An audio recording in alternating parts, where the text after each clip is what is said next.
mejorado. Dios quiera sea así. En el tema laboral ya estamos enlazados con José Antonio Tirado. Él es docente de la Universidad ESAN, abogado especializado en Derecho Administrativo Sancionador. Señor Tirado, ¿cómo está? Muy buenas noches, bienvenido a ¿Qué está pasando? Jennifer, buenas noches. Muchas gracias por la invitación.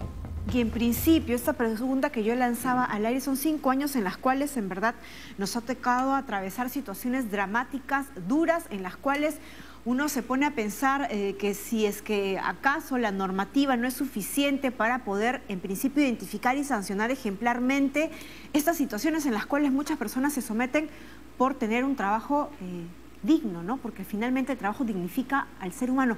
¿Ha habido cambios a propósito de esta tragedia? ¿Hemos aprendido los peruanos?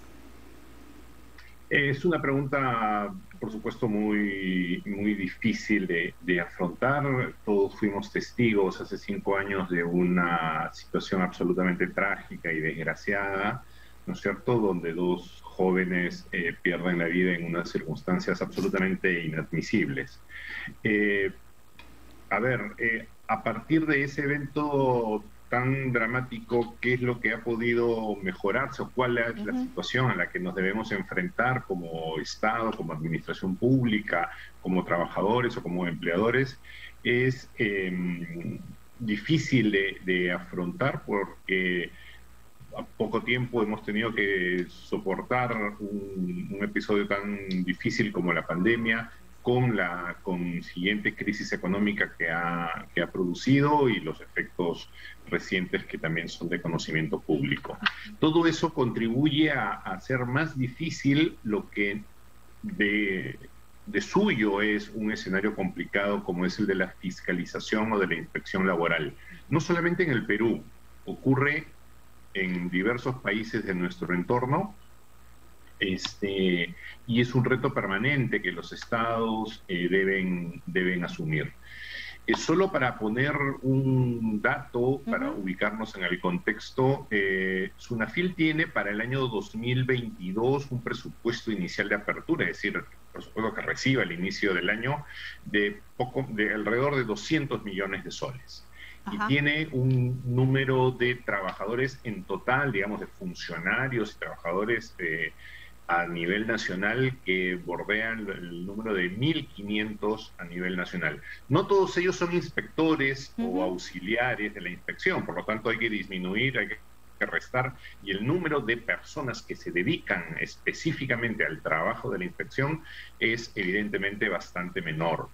Entonces, con esas condiciones estructurales, un número reducido de inspectores en proporción, de fiscalizadores en proporción al número de trabajadores que hay que resguardar, y con un presupuesto relativamente bajo es difícil de poder cumplir condiciones mínimas satisfactorias. Eso motiva, entre otras razones, a que la fiscalización laboral se enfoque en los escenarios, digámoslo así, relativamente más fáciles de apreciar, que son normalmente el ámbito formal de la actividad laboral, ¿no es cierto? Solo en el ámbito formal. Pero ¿y qué ocurrirá pues con la situación informal, la que incluso es prácticamente silenciosa y es más, ni siquiera es presente ante los ojos de los fiscalizadores, ¿no? La que ni siquiera llega a verse, ni a visibilizarse. Es un problema verdaderamente dramático porque ahí, en esos escenarios, como lo decías bien en la introducción de la entrevista, muchas personas, ante una situación de desesperación por tener un ingreso, independientemente que fuera mínimo, el mínimo legal o no, aceptan condiciones que no son propias de un trabajo digno y de un trabajo legalmente establecido. Jornadas por encima del máximo legal, condiciones laborales que no de seguridad en el trabajo que son inexistentes, etcétera, etcétera. Condiciones de semi-esclavitud o esclavitud, ¿no? Como se graficó y denunció este caso de la Valeria Nicolini. Ese caso y otros escenarios que son relativamente un poco más visibles, pero en condiciones verdaderamente de extremo riesgo, como son todos los escenarios de ya hablamos de comportamientos manifiestamente ilegales, como ocurre en determinadas zonas del territorio nacional con la minería ilegal, ¿no es cierto? En donde allá por definición no hay ningún tipo de orden ni de control y estamos en escenarios francamente escenario incluso difíciles. en la cual también se cursan otro tipo de delitos, ¿no? Hablamos ahí de trata, ¿no? Prácticamente trata de personas, que está muy vinculado, claro, que está vinculado, que tiene un escenario que toca con lo laboral, ¿no? Claro. Entonces, pero regresando al punto, hay ciertas condiciones estructurales que dificultan el desarrollo del trabajo y eso de la inspección laboral, y eso plantea algunos retos que la autoridad tiene que afrontar, incluso dentro de la inevitable escasez de recursos. Yo creo que debe fomentarse y promoverse con mayor intensidad una cultura del cumplimiento, una cultura del cumplimiento de la ley. Esto pasa por hacer un énfasis mayor, por dedicar un esfuerzo más significativo de los recursos estatales puestos a disposición para establecer mecanismos innovadores, originales, propositivos, para fomentar que se cumpla con la ley. ¿Qué podría fomentarlo más? ¿Incentivos? Porque ¿cómo generamos esta cultura del cumplimiento? Hay ejemplos que provienen incluso del propio sector privado, de las propias empresas. Hay organizaciones de buenos empleadores, por ejemplo, en los cuales hay mecanismos de autorregulación de los propios empleadores para reconocerse entre ellos a quienes efectivamente cumplen adecuadamente con los estándares normativos en materia laboral. Pero también las empresas, y de hecho hay algunos ejemplos en que las empresas formales impulsan sobre su cadena de suministro el establecimiento de esas buenas prácticas. Es decir, no solamente yo como empresa cumplo con la ley, sino que le pido, le exijo, le fomento a mis proveedores a que cumplan con la ley. Porque el problema de la informalidad, para acercarnos a la cuestión, no es una cuestión de todo o nada, es una cuestión de grises y de grados, perdón, que se va manifestando. Una empresa puede ser absolutamente formal, pero contratar con un proveedor que tenga comportamientos que lindan con la informalidad, ¿no es cierto? Y digamos, cuanto más se aleja de un determinado tamaño, de un determinado número de trabajadores, de un determinado grado de formalidad, esa presencia de la informalidad se incrementa. Establecer en la cadena de suministros, en el establecimiento de las relaciones comerciales, buenas prácticas. Es un círculo virtuoso, ¿no? Porque yo como empresario, ¿no?, voy a exigir de lo mismo a mis proveedores. Es una cadena virtuosa de la cual, ¿no?, incluso... Exactamente, una cadena de valor. Todos, ¿no? Así es, de tal modo que la administración, en este caso la SUNAFIL, pueda coordinar, pueda fomentar el establecimiento de estas medidas blandas, digámoslo así, que normalmente suelen tener un mayor grado de eficiencia que las medidas, digamos, duras, como son los procedimientos sancionadores, ¿no? Y si hacemos el análisis en el ámbito sector laboral público, señor Tirado, ¿la cosa mejora o en casa de herrero cuchillo de palo, como se dice? En casa de herrero cuchillo de palo, y uno de los ejemplos más recurrentes lo tenemos precisamente en la propia SUNAFIL, y antes en el Ministerio de Trabajo, en la antigua Dirección General de Inspecciones, donde recurrentemente hay huelgas de fiscalizadores laborales, de fiscalizadores que le reclaman al Ministerio o a la propia SUNAFIL el cumplimiento de los derechos laborales, ¿no?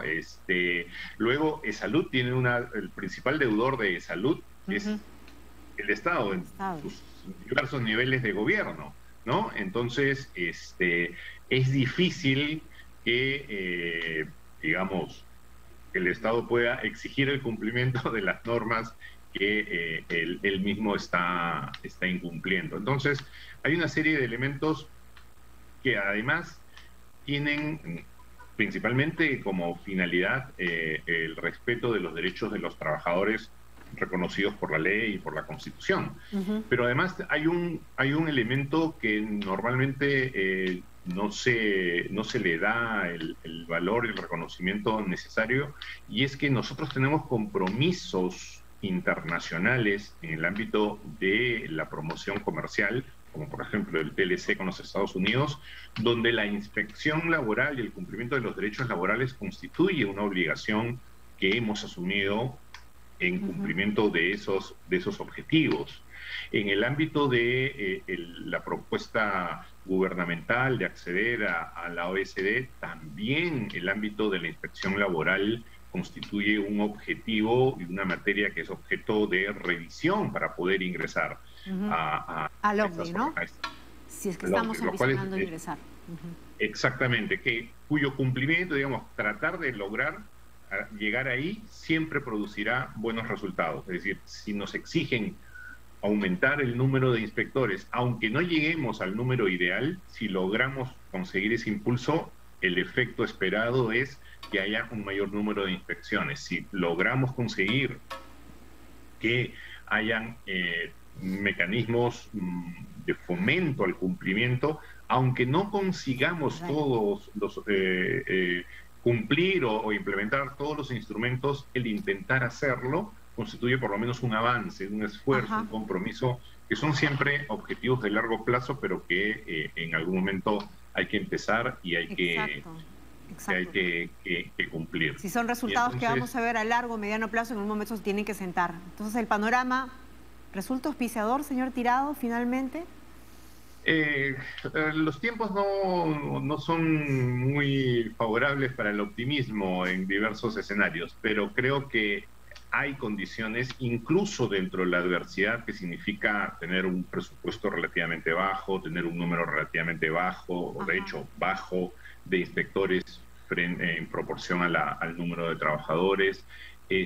Hay experiencias comparadas, cercanas, es decir, no tenemos que inventar mucho, o además no tenemos que inventar nada. Colombia tiene una serie de estándares, de mecanismos que han sido reconocidos por la OCDE, por ejemplo, en este proceso. Y que se pueden replicar en nuestro país. Y que se pueden replicar efectivamente, y que episodios como los de Malvinas o Galería Nicolini o lamentablemente deberían servirnos de impulso para avanzar en ello. Y la administración pública, en este caso la Superintendencia de Fiscalización Laboral, tiene ya en la ley disponible una serie de instrumentos y técnicas tanto blandas y de fomento como represivas, como son las sanciones, para cumplir esos objetivos. Yo creo que están puestas las condiciones para mejorar, no son las ideales,